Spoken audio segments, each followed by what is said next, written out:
Welcome to the Bold Dreams Held Loosely podcast. My name is Taryn Watts, and inside this episode, we are exploring how motherhood can be the fuel to finding your passion. I know in my own experience, having kids was the fire that I needed to take a bold step forward in pursuing my passion as a coach. And I realized that in order to raise brave humans, I had to really show them what it looked like.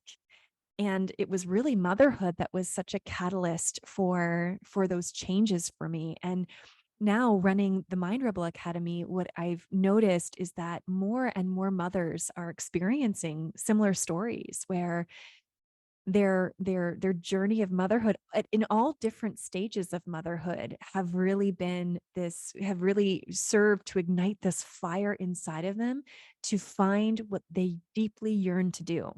So inside this episode, I am joined by my co-host, Michelle Theriault, and by a fellow MRA alumna, Pamela Burwash, who is a values and mindset coach.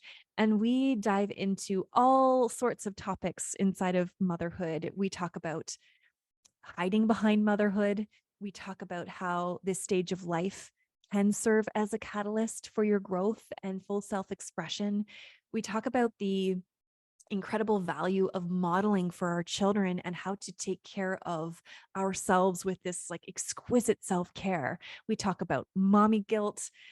We journey all over the place and explore all sorts of mom related topics, and we hope that you will find the nuggets of wisdom that you need here. Pamela Burwash is a ICF Associate Certified Coach, and she is someone who used to look outside of herself for answers. She's now passionate about helping women identify where they want to go and who they want to be by looking within and accessing their deepest wisdom. Her values alignment framework helps her clients define their core values and non-negotiables for their life to get clear about the next steps on their path. To learn more about Pamela, you can find her details in the show notes below. We hope you enjoy. Let's dive in to motherhood. As we were preparing for this, you started talking a little bit about I feel like we all have these different journeys of motherhood and how motherhood has really been this catalyst for, I don't even know what we're calling it. It's this catalyst for finding ourselves, for like discovering who we are, for redefining ourselves. And so you were starting to tell us a story. We actually had to stop you because we had so many questions and we wanted to ask you the questions here. Okay, so tell us about your journey. So when I was having my son, my firstborn, 8 years ago, I remember being at a point in my life where I had been wondering what my next step was. Like I knew I wanted something more, but I was still in the phase where I wasn't looking inward. I was looking out, right? Mm-hmm. And asking and trying to find what that was for me. And I remember thinking, okay, I'm going to have this maternity leave. I'm going to have this time with my baby. I'm going to have this time to figure it all out. And I love that. I had the same thought. I'm like, I'm going to have all this time to figure out my entire life and exactly what I'm going to do next. Yeah. And in reality, I was a very, very anxious new mom. Mm-hmm. And so that was not even in the realm of my thinking. Mm-hmm. And so coming back after that, I came back to that same exact moment, right? So I hadn't gotten any clearer about where I wanted to be. I hadn't gotten any new perspectives. I was just jumping back into what I had jumped out of in terms of work and feelings and all of that. And still in that kind of looking outward moment. Fast forward a couple of years, I am expecting my second. So again, I'm going off thinking this is the time that I'm going to explore this. And I'm going to come back so like knowing exactly what I want to do with my life and how I fit in and maybe more a sense of purpose. I really didn't really know what that was for me. Again, I now have 2 kids on a maternity leave, trying definitely more self-assured this time.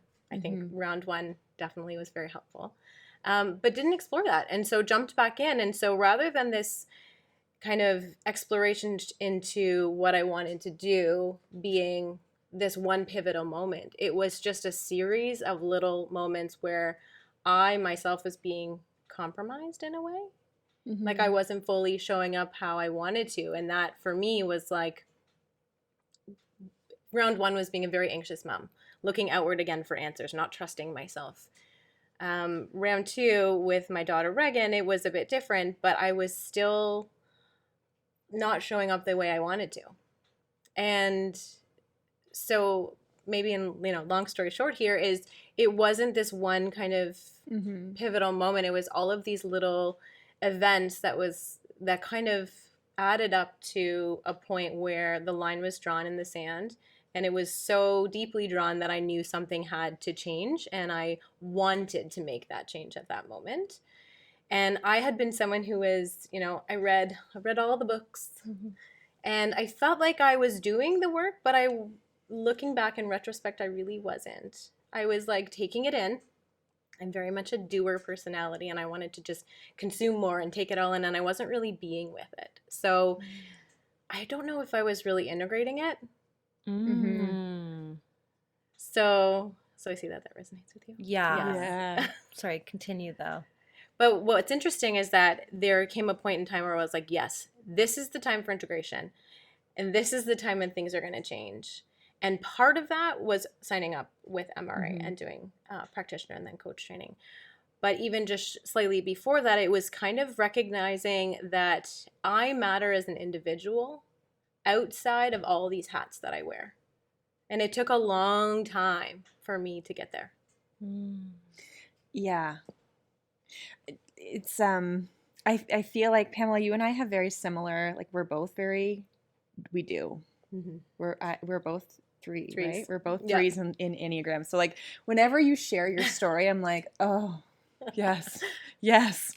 And it's, for me, it was, when I had kids, I thought I've always wanted to have kids. And I thought this was finally my purpose in life. This was it. This was like, it was my purpose to be a mom and to like have these kids. And that when you put your purpose in something outside of you, for me, I became hyper.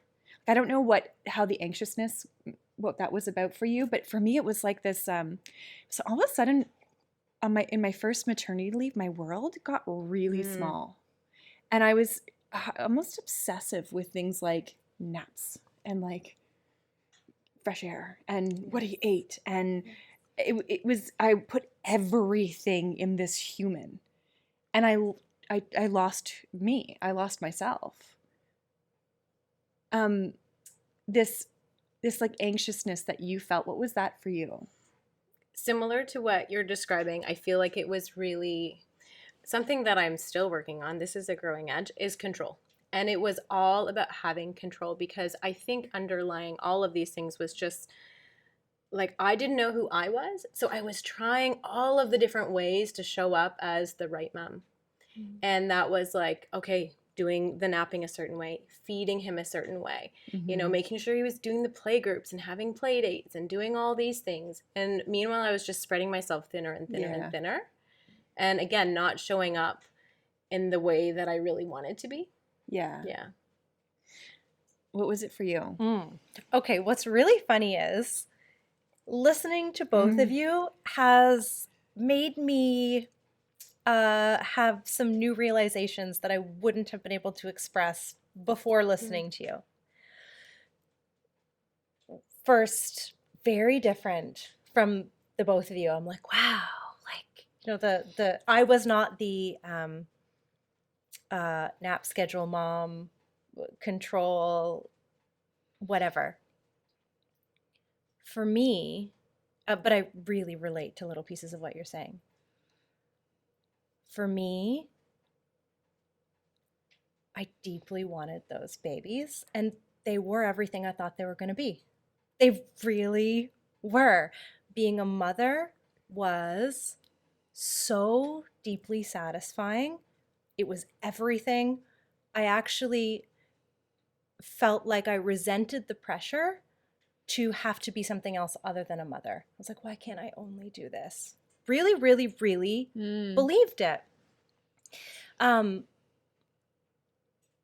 however, what just occurred to me, what I'm realizing is that I wanted to hide behind motherhood a little bit too. So as much as it was, when you say like my purpose is to be a mother, I felt like I went from my purpose is to be a mother, wait a minute, no, my purpose is to be me. And now I'm strangely circling back to, and part of being me, my purpose is to be a mother. It's like I'm doing this circle. But in that beginning period, there was a bit of like an unhealthy balance of motherhood was a great excuse not to care for myself. Motherhood was a great excuse not to face myself. Wow, yeah. And it is so wonderful and so meaningful. And also,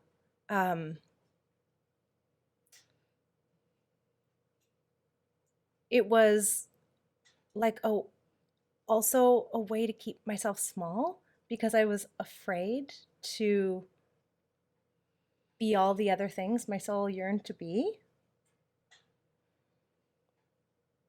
And now I feel like, so there's this like middle period of real like centering myself in my own life, selfishness, that was so essential.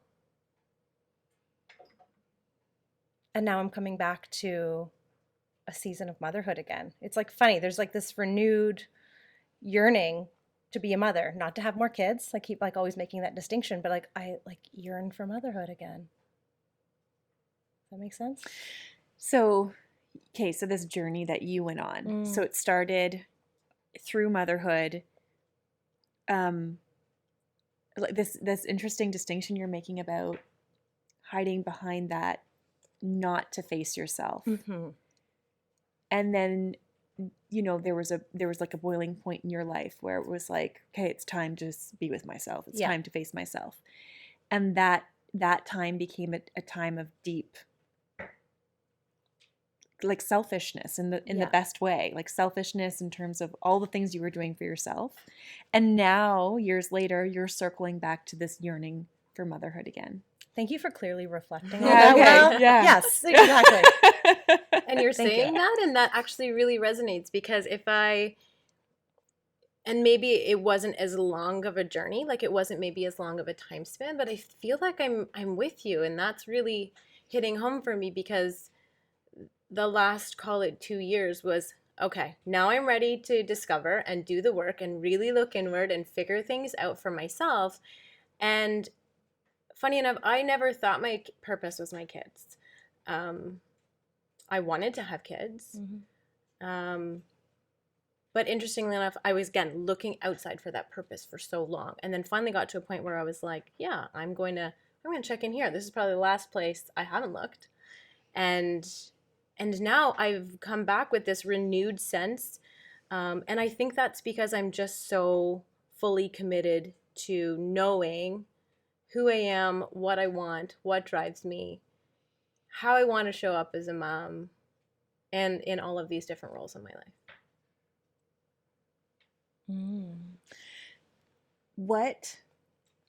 Okay, so when you were in that place of searching for purpose outside, what was purpose tied to for you, if not motherhood?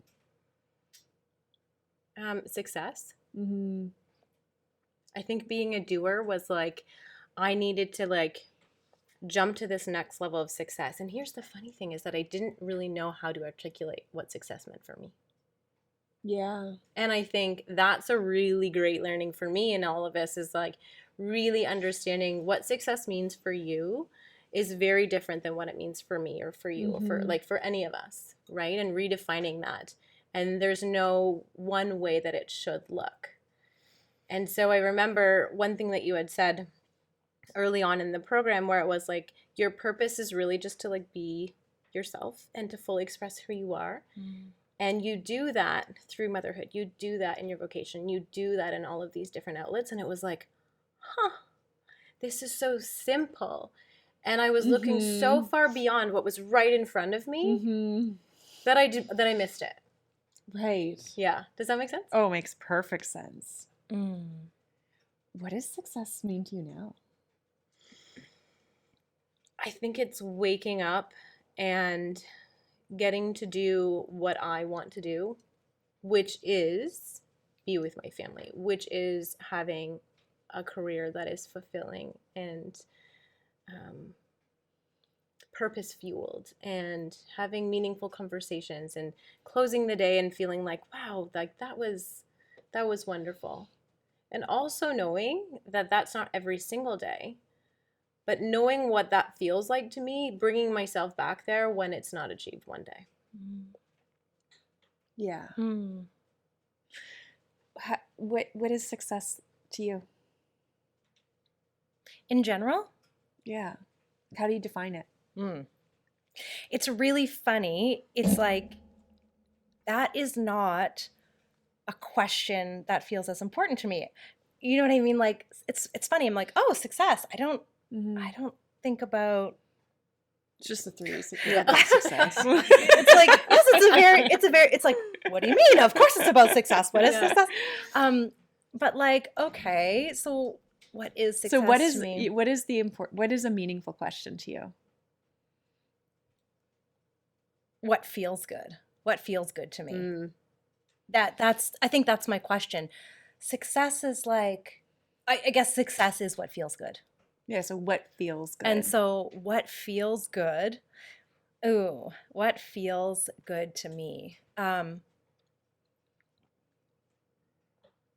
Freedom feels good to me. Freedom in every, like, you name the way that I mean freedom, and like I mean it. Like, all the freedom feels good. And you know what feels good to me? Okay, actually this is success. Here's the answer.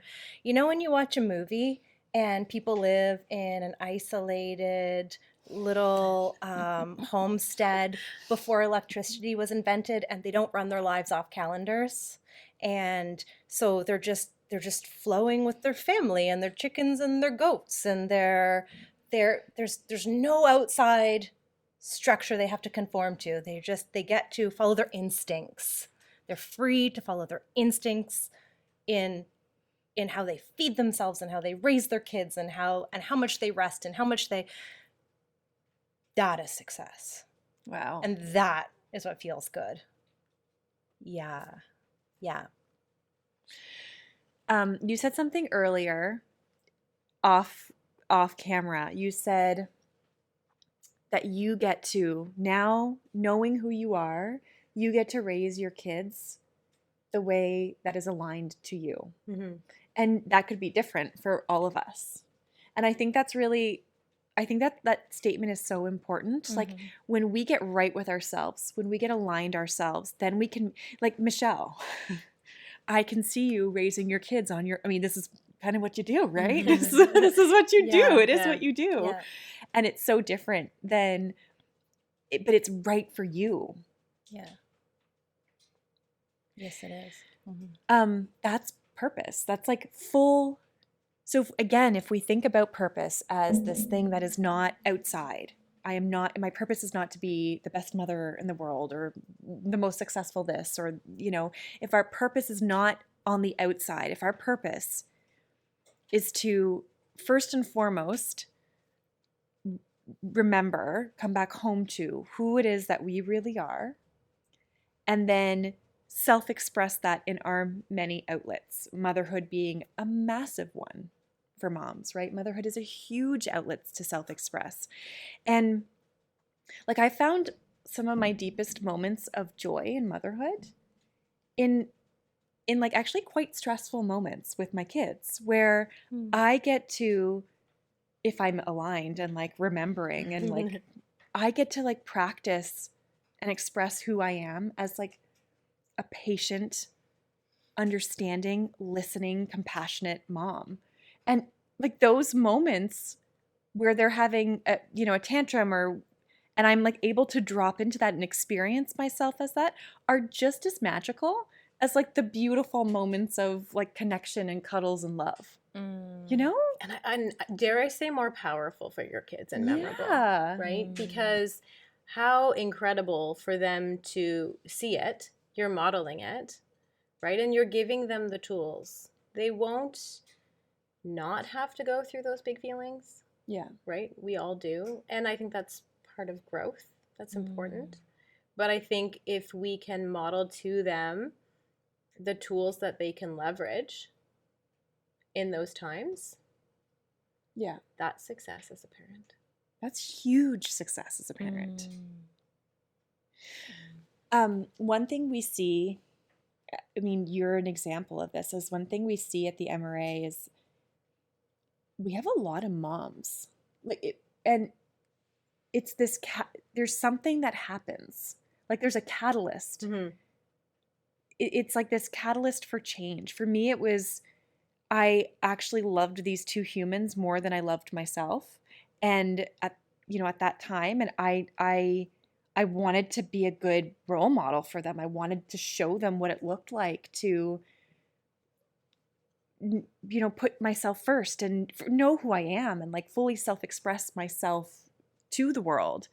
And I just noticed there's like, I mean, I guess there's two buckets where one, we can get lost in motherhood and just like drown in motherhood, or it can be, or until it becomes a catalyst for change. I think that's what it is. Yeah. Until it becomes a catalyst at any stage of motherhood. What this, like going back to what you were saying about modeling, like modeling this behavior, what do you think your kids see of you now? I think they see someone who's happier. Yeah. Like first and foremost. And my son and I are so similar. He's very deeply feeling. And to be able to speak to him in a way where he feels validated, heard, and understood. I recognize that I wasn't doing that before. And so I think they're getting a better version of me. I think they're seeing that. And we all have our tense moments. Like, of course. I think we had a tense moment this morning. Yeah. Right? And they happen, and that's okay. But I have the tools, and I think now he is learning these tools to better understand himself and how he's feeling. And I think that's going to just be that beautiful ripple effect of doing the work. Before it was spilling over in a bad way, right? It was this feeling of dissatisfaction that was spilling over to my career, to my personal life, all of these things. And now it's this like overflowing cup of joy that is like coming out and spilling over and rippling out. What about you?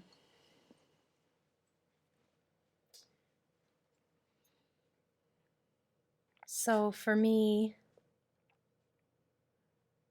if I think about, okay, so I go back to when I was just swimming in motherhood with nothing else. And part of it was so wonderful, but I was hiding.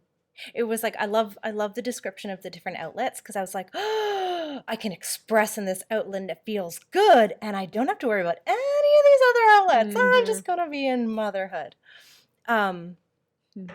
And until one day I'm standing in my kitchen with my ex-husband and we're having a conversation, and somehow for that conversation I'm like outside of my body, listening to the whole thing, listening to the way he's talking to me, listening to what the energy the kids are hearing, and there's this knowing of, oh, this is what I'm showing them. Oh no, my daughter, who's in like a high chair at the time, is soaking this in, and this is a model for her. Oh no.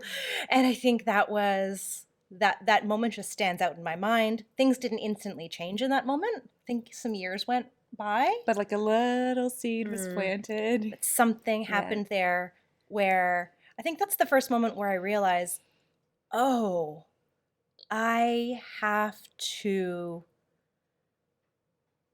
take care of myself so she can see a woman who takes care of herself. So I need to honor myself so that she can see a woman who honors and respects herself. She and my children were a catalyst in that way, very clearly, like very precisely and clearly. It's funny, like I became more selfish, but but first because I knew I had to do it for them. Do you know what I mean? Like Yeah. I Yeah. became more selfish because I knew I needed to do it for them. And then as the ball started rolling and I realized how good it felt and I realized how amazing it was to take care of myself and be healthy, and then it like created this momentum where I'm like, wait, I matter. Wait, I matter. I matter. Yeah. And then actually it really did not become about them anymore. Then I wasn't taking care of myself for them. It's become, this is just for me, and oh my goodness, these outlets, oh, they feel really good. Some, you know, equally as good as motherhood, just as important, just as sacred. Yeah. What about for you? So similarly for me, it was the yearning that I felt was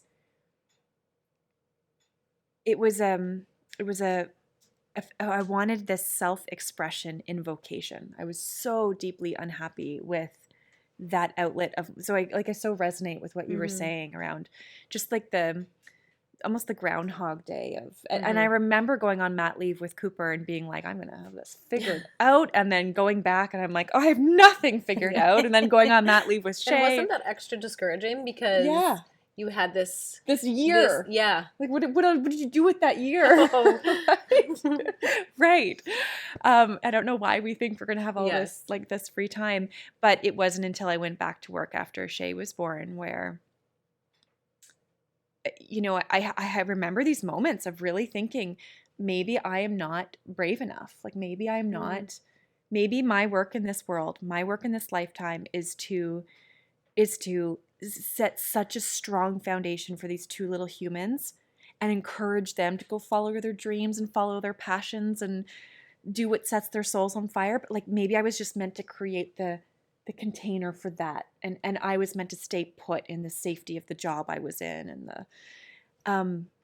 and it was just this, for me, it was like this line in the sand moment that I doesn't matter what kind of structure I put in place for them, if I don't model it, like giving them the chance to do it, like modeling it is the best chance for them, right? To see, wow, okay, my mom can do it. Like this is I can do it. I can do this. And that was the fire. That was like the thing that was stronger than me and stronger than my fear, to say, I'm going to be a coach and I'm going to like really focus on this outlet of my life of vocation, because there is so much, I felt so much untapped potential, so much yearning in that outlet. And I just, like, my soul wanted to self-express through that. And that's what it was for me. Now, sometimes I wonder, though, I'm like, oh my gosh, have I scarred my children from entrepreneurship? They've got two parents who have like deeply followed their passions, and which is maddening in some days, but at least they know, like, it's possible. It's possible. And I think we can tell them all day long the thing we want them to know. But I do think showing someone, like your actions, if I say, Callum, are you brushing your teeth? He says, yeah. Yeah. Right? Yeah, I'm in the bathroom, but I'm kind of playing with the toothbrush. I'm dancing in front of the mirror. Yeah. But if he shows me with his actions, I know exactly what he's doing. Yeah. We always use that line with them, right? Show me with your actions. Don't just tell me with your words. So I feel like that's literally the lesson that we're trying to impart. Yeah. Yeah. Showing them what's possible. Michelle, you said something earlier about selfish. What does being selfish in motherhood? I'm going to ask you both. This is like, I like this question. What does being selfish in motherhood actually tangibly look like for you? What does that mean? Like, what does it look like? Oh, it looks like,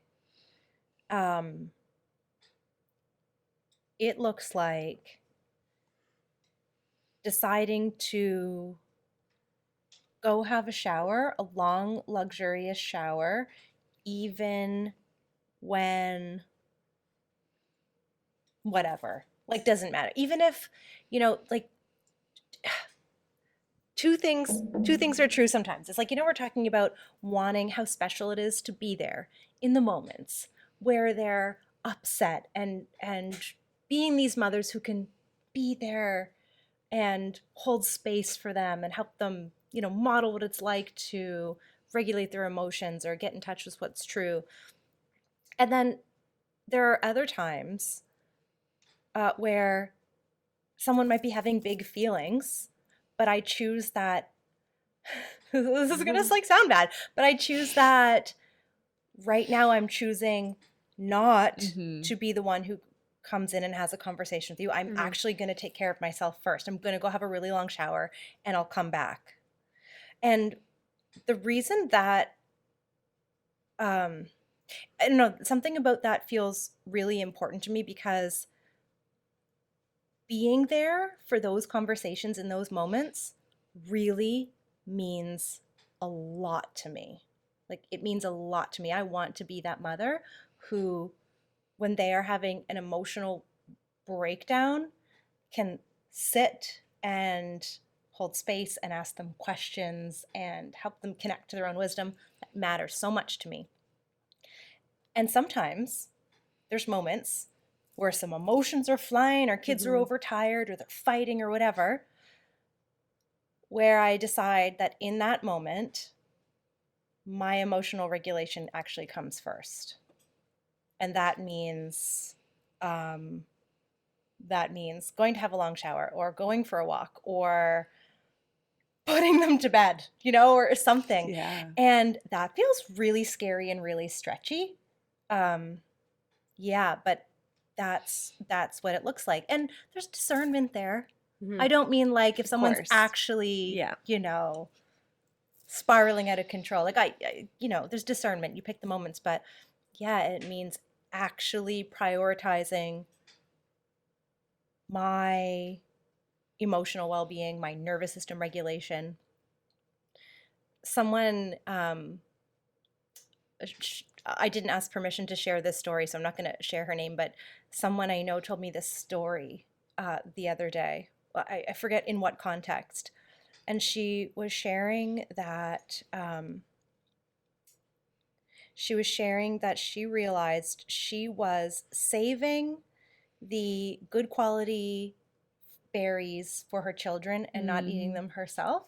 And then she realized, like, I need to like feed myself the berries. And I was like, oh yes. And I think I don't know, it's like weirdly relatable. Like, feed your children, eat the scraps. Yeah. Or like give them the good berries and whatever. And so being selfish in motherhood also looks like, oh, I deserve the good fresh raspberries, or my body's craving cabbage stew.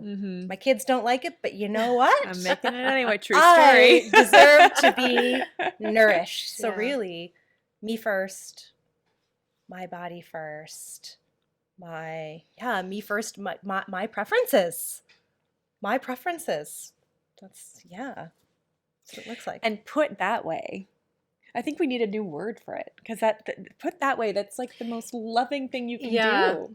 You're saying that, and it's interesting because I fully resonate with what you're saying. And I think if you would have asked me what mother guilt is previously, I would have said like, oh, probably like not being there at certain times, or, you know, taking a night out and, you know, feeling like I should be at home, or, you know, doing things like the right way, and or not doing things the right way. And I feel like I'm leaning towards more that with what you're saying is not that it's a guilt, it's like this empowering feeling to be able to say to our kids, like, you guys are resourceful, you can figure this out. Mommy's going upstairs right now, I need to walk away. Yeah.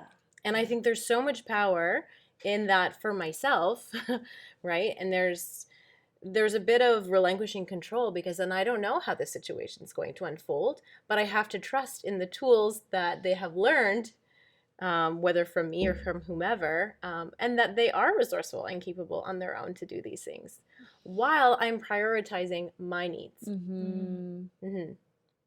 Yeah. Feels radical. Yeah. What is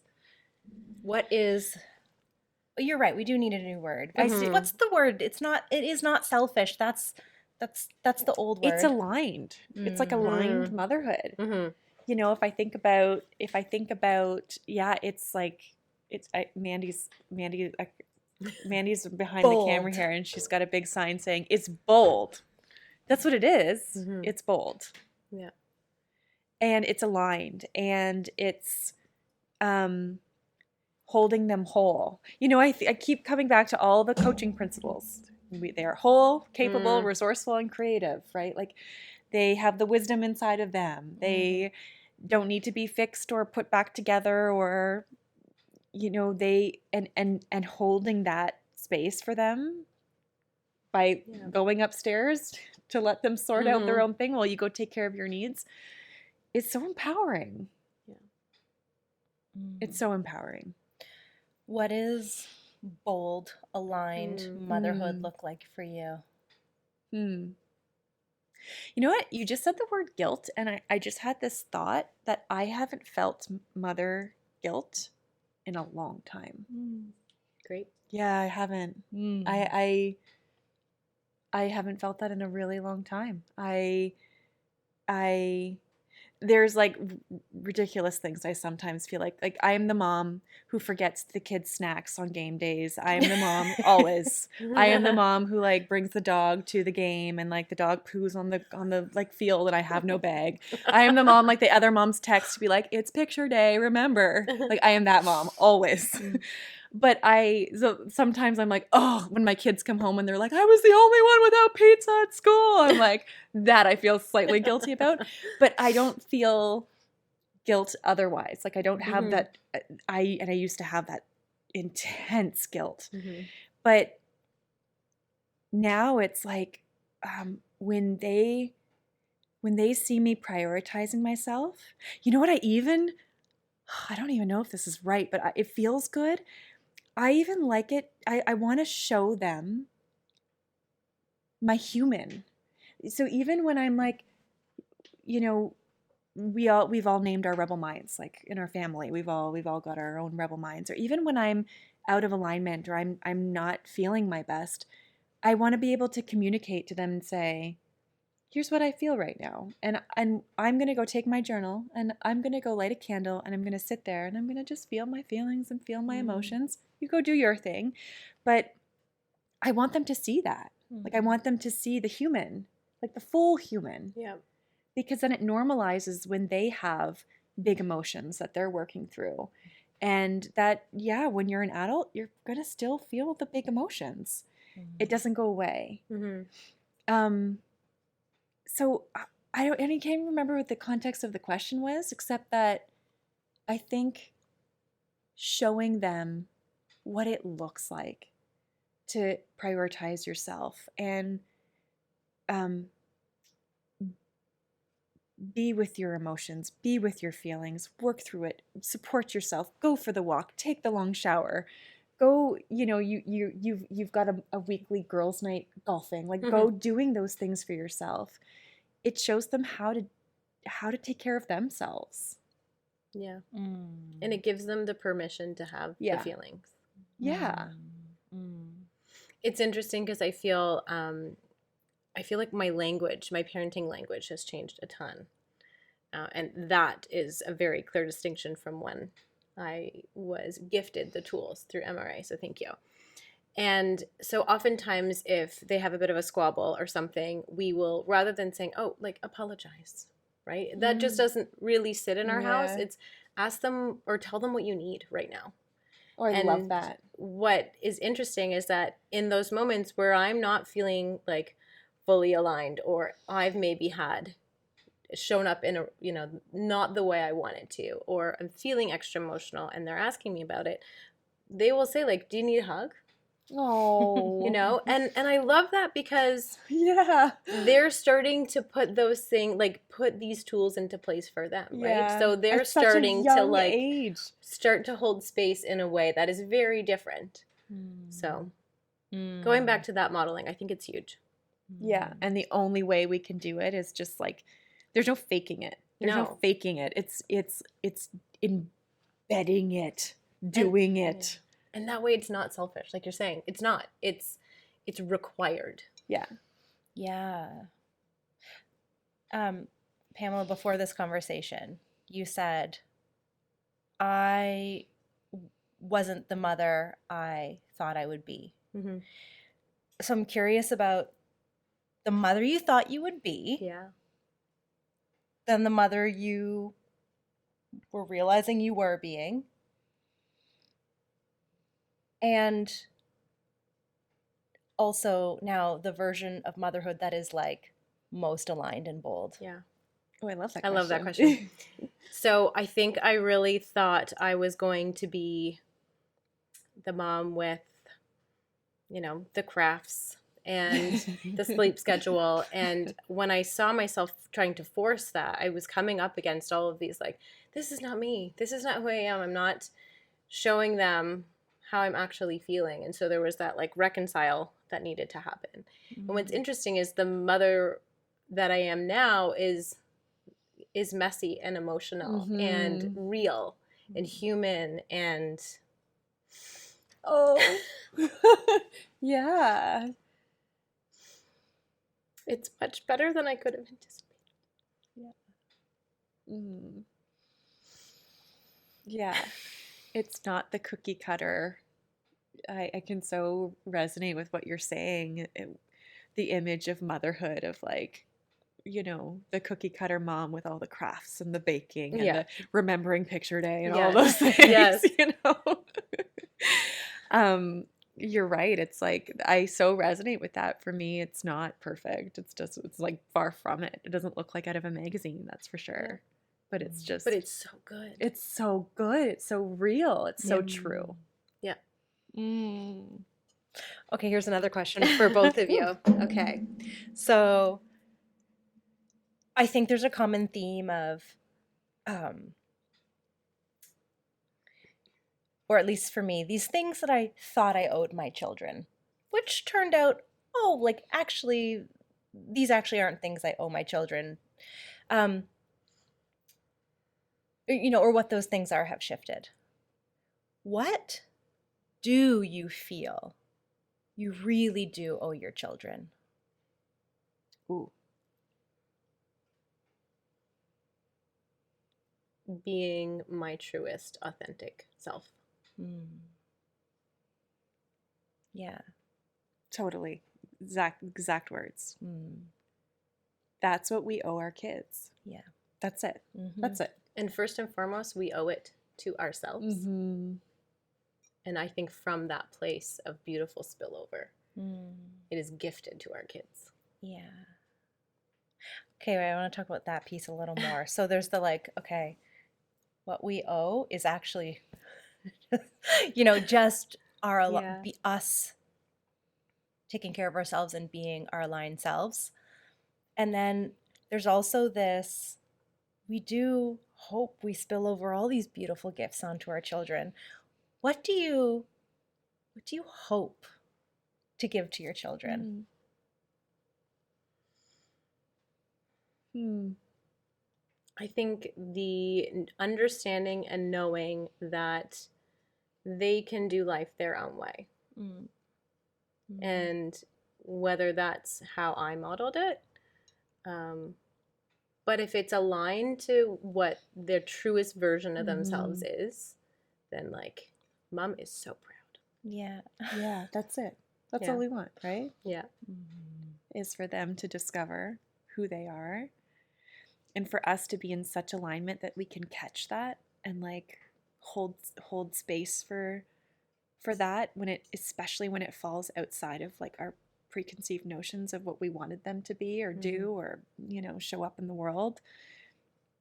And when we're in alignment, we can honor them and like their fullness, and then give them like outlets, as many outlets as we can create for them to, or, you know, for their self-expression.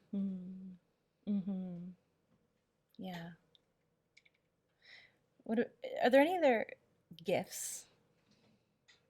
I don't even know if gifts is the right word. Yeah. Are there any other gifts that you would love to spill over out of you onto your kids?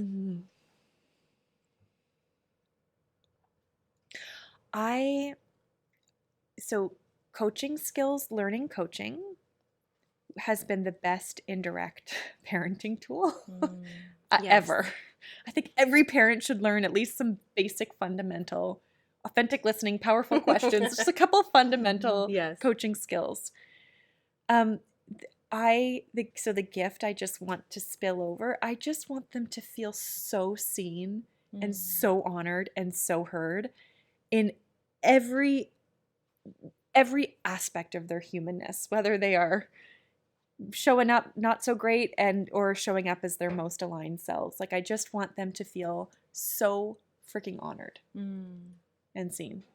That's it. What about you? Beautiful. Yeah, I think both of you just described, like, I think I would just be kind of like mishmashing your words. Like, for a while, I remember telling you this, for a while, I thought I couldn't have wishes for my children because I thought it was like me overreaching and like wanting something for someone else's life. And then some conversations with you helped me realize, oh, that's not true at all. I can have wishes. They just have to be like really aligned wishes, that what all of those wishes have to do is support and empower them to be who their soul most wants to be. Like, help them to bloom into the person that makes them the happiest. Help them to step and express into the person that just like knows they are so capable and trust themselves and just can self-express in this world. So yeah, so I wish all of that for them. And there's also, I realized a few things like, okay, so I wholeheartedly agree. The only thing I owe them is me being my aligned self.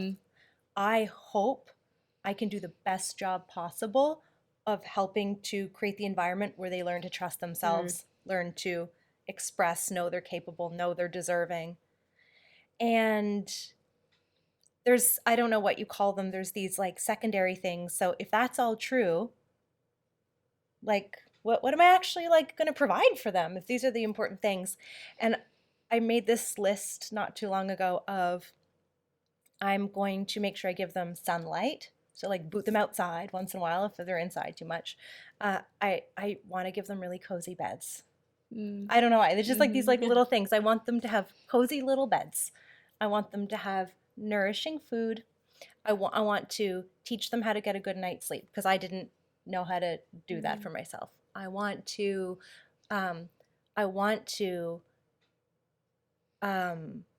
create the conditions where they can form a good friendship or two. I want to read to them. I want to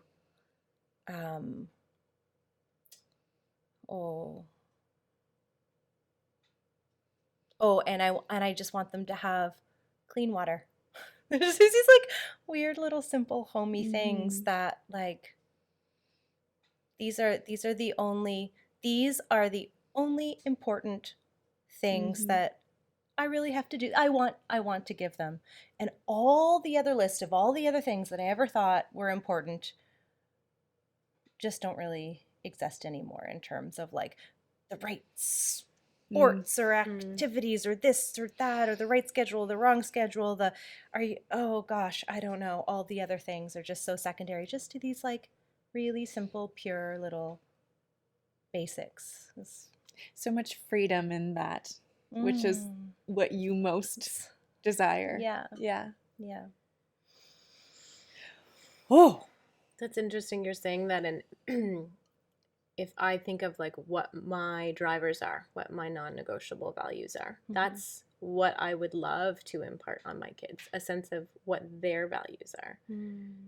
So they can come out making decisions and choices from this aligned space. Yeah. Yeah. Without attachment. It's a work in progress. It's a work in progress. Yeah. Well, thank you, ladies. You've I don't know, having this conversation reconnects me to just like how I want to express in motherhood and how I want to continue to show up as a mom. You guys have actually, it's so funny the like paradox that exists in things. Like I'm leaving this conversation with like an even deeper yearning to express even more. Like there's new levels of growth for me in motherhood. I feel it. Like when we're talking about how you show up for your kids, I'm like, I can do better. Not because I'm doing a bad job, I owe it to them, there's guilt, there's whatever, but like there's an inspiration. And when you're describing how I want to show up for my kids, when you're talking about the tools your kids are using now, I'm like, yeah, I want to give that to them.